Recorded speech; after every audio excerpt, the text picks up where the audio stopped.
से सीमा, बिहार की रहने वाली 49 ईयर ओल्ड हमारी पेशेंट घर के कामकाज में अक्सर बिजी हो जाती हैं, ज़्यादा जागरूक नहीं हैं, तो हमने भी उन्हें बताया कि हम मेडिसिन लेंगी तो लो शुगर जैसे जो साइड इफेक्ट है वो डर आपके खत्म हो जाएंगे। बेहद सुरक्षित ये दवा होती है। जो कार्डियक प्रॉब्लम वाले हैं, किडनी की समस्या से परेशान हैं, ऐसे मरीजों के लिए SGLT2 इनहिबिटर ये मेडिसिन बहुत ही शानदार मेडिसिन है। HbA1c को मॉडरेट लेवल तक यानी 1% या उससे कम ही कंट्रोल करना हो, ज्यादा हैवी टारगेट ना हो, तो उस समय हम DPP4 इनहिबिटर जैसे सिटाग्लिप्टिन, विल्डाग्लिप्टिन या टेनलग्लिप्टिन, लिनाग्लिप्टिन जैसे मेडिकेशंस को मेटफॉर्मिन के साथ जोड़ करके दे सकते हैं। ग्लिमिप्राइड जैसे मेडिकेशंस के साथ टाइमिंग का बाउंडेशन है, लेकिन जो ग्लिप्टिन ग्रुप ऑफ मेडिकेशंस है उसमें टाइमिंग की आजादी है। लिनाग्लिप्टिन जो मेडिसिन है वो खास तौर पर CKD के मरीजों के लिए ही डिजाइन की गई है। तो जो ग्लिप्टिन ग्रुप ऑफ मेडिकेशंस हैं वो टाइप 2 डायबिटीज के मरीजों में ओरल हाइपोग्लाइसेमिक मेडिसिन के तौर पर बहुत ही ज्यादा पॉपुलर हुए। नमस्कार दोस्तों, आज हम दो ऐसे ग्रुप ऑफ मेडिकेशंस की बात करेंगे जो वेट को न्यूट्रल रखते हैं। ये मेडिसिन्स उन मरीजों के लिए ज्यादा लाभकर होते हैं जिनका वेट ज्यादा होता है और वो चाहते हैं और ज्यादा वजन ना बढ़े। हमने पिछले लेक्चर में चर्चा किया था ग्लिमिप्राइड को लेकर के, जिसका एक साइड इफेक्ट होता है वजन का बढ़ना। तो ऑलरेडी अगर पेशेंट का वजन ज्यादा है तो हमें आज जो डिस्कस करने वाले मेडिकेशंस हैं उनके बारे में सोचना चाहिए। आज हम सबसे पहले ग्लिप्टिन ग्रुप ऑफ मेडिकेशंस की बात करेंगे। इसमें सिटाग्लिप्टिन, टेनलिग्लिप्टिन, जेमिग्लिप्टिन, लिनाग्लिप्टिन, सक्साग्लिप्टिन जैसे मेडिकेशंस शामिल किए गए हैं। इन्हें हम DPP4 इनहिबिटर मेडिकेशंस कहते हैं। ये उन मरीजों के लिए बहुत अच्छा माना गया है जिन्हें लो शुगर या वजन बढ़ने की चिंता सताती है। भारत में एक बड़ी समस्या ये होती है कि मरीज पढ़े लिखे नहीं होते हैं और बढ़ते हुए उम्र में उनको भूलने की आदत रहती है। तो ग्लिमिप्राइड जैसे मेडिकेशंस के साथ अगर सही समय पर मेडिसिन को नहीं दिया गया तो शुगर का लेवल डाउन जाने का खतरा होता है। और ये जो मेडिसिन्स हैं, ग्लिप्टिन ग्रुप ऑफ मेडिकेशंस, ये शुगर को अचानक से डाउन नहीं जाने देते हैं। खास बात यह है कि ग्लिप्टिन ग्रुप ऑफ मेडिकेशंस को उसी समय देना चाहिए जब HbA1c को मॉडरेट लेवल तक यानी 1% या उससे कम ही कंट्रोल करना हो, ज्यादा हैवी टारगेट ना हो, तो उस समय हम DPP4 इनहिबिटर जैसे सिटाग्लिप्टिन, विल्डाग्लिप्टिन या टेनलग्लिप्टिन, लिनाग्लिप्टिन जैसे मेडिकेशंस को मेटफॉर्मिन के साथ जोड़ करके दे सकते हैं। हमारे एक मरीज रमेश जी 65 साल की उम्र और उनका वजन 86 kg था। खास बात यह थी कि उनका HbA1c 7.8% यानी हमारा टारगेट जो शुगर को कंट्रोल करने का था वो मॉडरेट था। इसलिए हम सेफली इस मेडिसिन को चुन सकते थे और हमने उन्हें मेटफॉर्मिन के साथ टेनलिग्लिप्टिन का कॉम्बिनेशन सुझाया। इससे सबसे अच्छी बात यह रही कि उनका वेट न्यूट्रल रहा और चूंकि वो ज्यादा पढ़े लिखे नहीं थे तो शुगर के घटने का जो रिस्क होता है जो हम ग्लिमिप्राइड के साथ देखते हैं वो यहाँ पर देखने को नहीं मिलता है। हमारे पेशेंट पिछले जो मेडिसिन लेते थे वो ग्लिमिप्राइड ही थी, मेटफॉर्मिन और ग्लिमिप्राइड का कॉम्बिनेशन, जिसमें शुगर अक्सर उनका डाउन जाता था क्योंकि वो सही समय पर मेडिसिन नहीं लेते थे। हमने उन्हें बताया कि ये जो मेडिसिन है ये इंसुलिन तभी बढ़ाती है जब ब्लड में शुगर ज्यादा हो, यानी अनावश्यक हाइपोग्लाइसीमिया या शुगर के डाउन जाने का खतरा इस दवा के साथ नहीं होता है। इसी तरीके से सीमा, बिहार की रहने वाली 49 ईयर ओल्ड हमारी पेशेंट घर के कामकाज में अक्सर बिजी हो जाती हैं, ज्यादा जागरूक नहीं है, तो हमने भी उन्हें बताया कि हम मेडिसिन लेंगी तो लो शुगर जैसे जो साइड इफेक्ट है वो डर आपके खत्म हो जाएंगे। बेहद सुरक्षित ये दवा होती है, लेकिन इस दवा के अपने कुछ लिमिटेशंस हैं। अगर शुगर बहुत ज्यादा है तो उस समय इस मेडिसिन के उतने अच्छे रिजल्ट नहीं आ पाते हैं। तो इस दवा की खास बात क्या है? तो जो ग्लिप्टिन ग्रुप ऑफ मेडिकेशंस हैं वो टाइप 2 डायबिटीज के मरीजों में ओरल हाइपोग्लाइसेमिक मेडिसिन के तौर पर बहुत ही ज्यादा पॉपुलर हुए। ये खाना खाने के बाद जो ग्लूकोज का लेवल बढ़ता है उसको कंट्रोल करने के लिए बहुत ही अच्छा काम करते हैं पोस्ट प्रैंडियल ग्लूकोज को कंट्रोल करने में। मेटफॉर्मिन के साथ इनका कॉम्बिनेशन बहुत ही ज्यादा पॉपुलर है। ऐसे मरीज जो बढ़ती उम्र में भूल जाते हैं दवा कब लेनी चाहिए, लिए हैं या नहीं लिए हैं, या कई बार एक से ज्यादा ले लेते हैं, तो ऐसे बुजुर्ग मरीजों के लिए और खासतौर पर CKD किडनी के मरीजों के लिए यह दवा बहुत ही ज्यादा सुरक्षित है। इसमें लिनाग्लिप्टिन जो मेडिसिन है वो खास तौर पर CKD के मरीजों के लिए ही डिजाइन की गई है। हाइपोग्लाइसीमिया का रिस्क बहुत कम होता है क्योंकि ये ग्लूकोज डिपेंडेंट तरीके से इंसुलिन का लेवल बढ़ाने का काम करता है। यानी जब ब्लड में ग्लूकोज ज्यादा होगा तभी यह इंसुलिन को रिलीज करने के लिए कहेगा। इसका मैकेनिज्म ऑफ एक्शन बहुत ही ज्यादा स्ट्रांग है। कैसे, इस चीज को थोड़ा समझते हैं। आप सबसे पहली बात तो ये जान लें कि DPP-4 इनहिबिटर यानी ग्लिप्टिन ग्रुप ऑफ मेडिकेशंस काम कैसे करते हैं। जब हम खाना खाते हैं तो खाना खाने के बाद वो भोजन हमारा एब्जॉर्ब होता है। जब वो एब्जॉर्ब हो रहा होता है तो उस समय लोकल लेवल पर एक हार्मोन रिलीज होता है जो इस चीज को देख रहा होता है, वो है GLP-1 हार्मोन। जैसे जैसे शुगर का लेवल बढ़ता है GLP-1 हार्मोन का लेवल बढ़ता है। जब भी हम खाना खाते हैं, खाने का कोई भी सोर्स हो, वो सीधे ब्लड में ग्लूकोज के लेवल को बढ़ाता है और उससे GLP-1 हार्मोन जो लोकल लेवल पर है वो बढ़ता रहता है। ये GLP-1 हार्मोन ब्लड में टहलते हुए पैंक्रियाज के पास जाता है और बताता है कि भोजन को अभी एब्जॉर्ब किया गया है। यानी भोजन एब्जॉर्ब करने से ग्लूकोज बढ़ा, ग्लूकोज बढ़ने से GLP-1 बढ़ा, GLP-1 बढ़ने से इंसुलिन के बढ़ने का सिग्नल शुरू किया जाता है। इस तरीके से इंसुलिन रिलीज होता है और इंसुलिन तभी रिलीज होगा जब GLP-1 आकर के कहता है, और GLP-1 आकर के तभी कहेगा जब ब्लड में ग्लूकोज का लेवल ज्यादा होगा। इसका मतलब ग्लूकोज डिपेंडेंट इंसुलिन का सिक्रीशन होता है। ग्लूकोज ज्यादा होगा तभी इंसुलिन ज्यादा निकलेगा, इसलिए यह दवा बहुत ज्यादा सुरक्षित मानी गई है। इसमें जो सबसे बड़ा संदेश वाहक है वो GLP-1 हार्मोन है जो लोकल लेवल पर ग्लूकोज के बढ़ती हुई घटनाओं को ऑब्जर्व कर रहा होता है। अब यहां पर कोशिश ये की जाती है कि इस GLP-1 के पूरे मैकेनिज्म को समझा जाए। GLP-1 थोड़ी देर बाद अपने आप को मेटाबोलाइज होकर के शरीर में समाप्त होने लगता है। उसको मेटाबोलाइज करके समाप्त करने वाला एक एंजाइम होता है। GLP-1 को मेटाबोलाइज करने वाला एंजाइम DPP-4 होता है। उस एंजाइम पर दुनिया भर के वैज्ञानिकों ने काम किया और उस एंजाइम को बांध करके रख दिया। बांध करके रखने का मतलब ये कि अब वो एंजाइम अपना काम नहीं कर पाएगा, उसको इनहिबिट करने की कोशिश की गई, जिससे DPP-4 को मेटाबोलाइज करने वाले या DPP-4 की वजह से मेटाबोलाइज होने वाले GLP-1 के लेवल को बढ़ाने की कोशिश की गई। आप ध्यान से इस चीज को समझिए। GLP-1 एक संदेशवाहक है और थोड़ी देर बाद वो संदेशवाहक ब्लड में समाप्त हो जाएगा।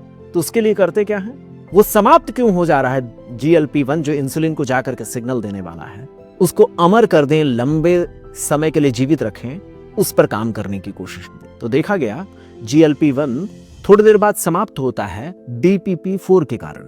तो मेडिसिन डिजाइन की गई जो DPP-4 को बांध करके रखे, DPP-4 को इनहिबिट कर दे। जब DPP-4 इनहिबिट हो जाएगा, वो काम करने लायक नहीं होगा, तो वो GLP-1 को मेटाबोलाइज नहीं कर पाएगा। तो GLP-1 लंबे समय तक ब्लड में अपने हाई लेवल को मेंटेन रखेगा। इससे GLP-1 के कारण जो जाने वाला सिग्नल इंसुलिन के रिलीज करने का है वो लंबे समय तक पहुंचेगा। तो लंबे समय तक इंसुलिन रिलीज होता रहेगा। इससे हाई शुगर के मामलों में बहुत ही अच्छा प्रभाव देखने को मिलता है। इंसुलिन लंबे समय तक रिलीज इसलिए हुआ क्योंकि हमने ऐसी दवा बनाई जो GLP-1 के लेवल को लंबे समय तक मेंटेन करने में मदद करेगा। इस तरीके से डायबिटीज तो कंट्रोल हुआ ही, और शुगर बढ़ने पर ही इंसुलिन के रिलीज होने की प्रोसेस को हमने चैनलाइज किया। यह सेल्फ रेगुलेटिंग प्रोसेस है। यह तभी काम करता है जब शुगर का लेवल बढ़ता है। इसलिए बहुत शानदार मेडिसिन है। ग्लिमिप्राइड जैसे मेडिकेशंस के साथ टाइमिंग का बाउंडेशन है, लेकिन जो ग्लिप्टिन ग्रुप ऑफ मेडिकेशंस है उसमें टाइमिंग की आजादी है। आप खाने से पहले ले रहे हैं या खाने के साथ ले रहे हैं या थोड़ा बाद में भी ले रहे हैं, यानी ऐसे पेशेंट जो भूल जाते हैं अक्सर, उनके लिए ज्यादा सुरक्षित है। इस ग्रुप की मेडिकेशंस का हाफ लाइफ बहुत लंबा होता है, इसलिए अधिकतर मेडिसिन्स दिन में सिर्फ एक बार देने पर लंबे समय तक काम करती हैं। लेकिन इस दवा का एक लिमिटेशन है, यह HbA1c को 0.5 से 1% तक ही कंट्रोल कर पाता है। जहां बहुत तगड़ा टारगेट नहीं है, वहां ये बहुत सेफ, बहुत सुरक्षित और बहुत ही शानदार मेडिसिन है। इसके बाद हम दूसरी मेडिसिन पर बात करेंगे जो है SGLT2। एक ऐसा मरीज जो कार्डियक प्रॉब्लम वाले हैं, किडनी की समस्या से परेशान हैं, ऐसे मरीजों के लिए SGLT2 इनहिबिटर ये मेडिसिन बहुत ही शानदार मेडिसिन है। लेकिन इसको देते समय ध्यान रखना होता है, इसको सुबह ही यानी सुबह के डोज में हमें लेना होता है। अगर कोई कार्डियक पेशेंट है या किडनी के पेशेंट है तो उनके लिए ये शानदार मेडिसिन है। कैसे, हम इस पर भी बात करेंगे। हम यहाँ पर डेपाग्लिफ्लोजिन, एम्पाग्लिफ्लोजिन, कैनाग्लिफ्लोजिन, रेमोग्लिफ्लोजिन जैसे मेडिकेशंस के बारे में बात करने वाले हैं। इन मेडिसिन्स को SGLT2 इनहिबिटर की कैटेगरी में रखा गया है। यह दवाइयां सिर्फ शुगर को नहीं घटाती हैं, बल्कि हार्ट फेल्योर और क्रॉनिक किडनी डिजीज CKD के मामलों में भी बहुत अच्छा असर दिखाती हैं।